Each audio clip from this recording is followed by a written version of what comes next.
Talking about vector-borne bacterial diseases, infections transmitted by arthropods like ticks, fleas, lice, and biting flies. These pathogens are fascinating because they depend on the ecology of their vectors. They don't spread randomly, they spread according to climate, wildlife reservoirs, vector behavior, and environmental conditions. By the end of this session, you'll have a clear framework for the major vector-borne bacterial pathogens in veterinary medicine, the vectors that transmit them, and the diseases they cause across species. Let's get to it. There is an arthropod that transmits a pathogen from one host to another. Ticks, fleas, lice, flies, and mosquitoes are the big players.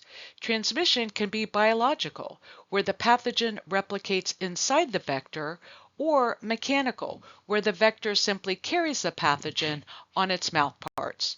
Most bacterial vector-borne diseases are biological, meaning the pathogen depends on the vector to complete part of its life cycle. Vector-borne diseases are increasing globally because of climate change, shifting wildlife populations, and expanding vector ranges. Many of these pathogens are zoonotic, meaning veterinarians play a critical role in early detection and prevention. Understanding the ecology of vectors is just as important as understanding the bacteria themselves. Borne bacterial pathogens you'll encounter. Some are obligate intracellular organisms, like Anaplasma, Ehrlichia, and Rickettsia. Others, like Borrelia, are spirochetes. Francisella causes tularemia.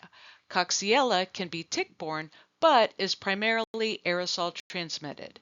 Ticks are incredibly efficient vectors because they feed for long periods and transmit multiple pathogens simultaneously.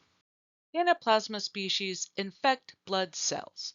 A phagocytophilum infects neutrophils and causes fever, lethargy, joint pain, and thrombocytopenia in dogs, horses, and humans. A marginal infects red blood cells in cattle and causes bovine anaplasmosis, a major production disease. Ixodes ticks transmit A. phagocytophilum, while Dermacentor and Rhipicephalus transmit A. marginal. This causes canine monocytic ehrlichiosis, fever, weight loss, bleeding tendencies, and chronic infection. E. ewingi infects granulocytes and causes polyarthritis. E. chafensis is primarily a human pathogen, but dogs serve as sentinels. Rhipicephalus sanguinis, the brown dog tick, is a major vector in kennels and warm climates. Spotted fever is caused by Rickettsia rickettsii. Dogs and humans are highly susceptible. Clinical signs include fever, vasculitis, edema, petechiae, and neurologic signs. Dermacentor ticks are the primary vectors in North America. Caused by Borrelia burgdorferi, a spirochete transmitted by Ixodes ticks. Dogs develop shifting leg lameness, fever, and sometimes Lyme nephritis. Horses may develop stiffness or neurologic signs. Prevention focuses on tick control and vaccination in dogs.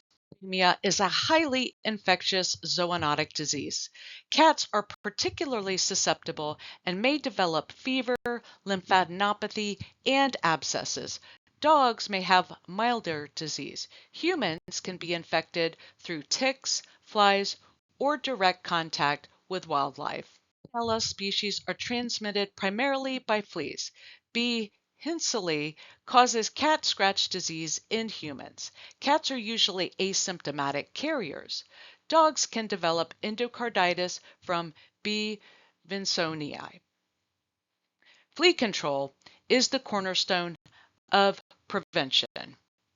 Plague is transmitted by fleas that feed on infected rodents. Cats are highly susceptible and can develop bubonic, septicemic, or pneumonic plague. Dogs are more resistant, but can carry infected fleas into homes. Varicella bovis causes infectious bovine keratoconjunctivitis. Face flies mechanically transmit the bacteria from cow to cow. UV light, dust, and tall grasses increase susceptibility. Ticks are the primary vector. A marginale can also be mechanically transmitted by biting flies or contaminated equipment. This is why biosecurity and equipment hygiene matter in cattle operations. PCR is the gold standard for most vector-borne bacteria. Serology is useful, but may reflect past exposure. Blood smears can show moruli in Anaplasma Ehrlichia, but are not sensitive. Paired titers help confirm active infection. Doxycycline is the first-line treatment for most vector-borne bacterial infections. Supportive care may be needed for severe cases. Vector control is essential to prevent reinfection. Prevention focuses on controlling vectors. Tick and flea preventatives are essential for dogs and cats. Environmental management, mowing grass, reducing brush, controlling rodents reduces vector habitat.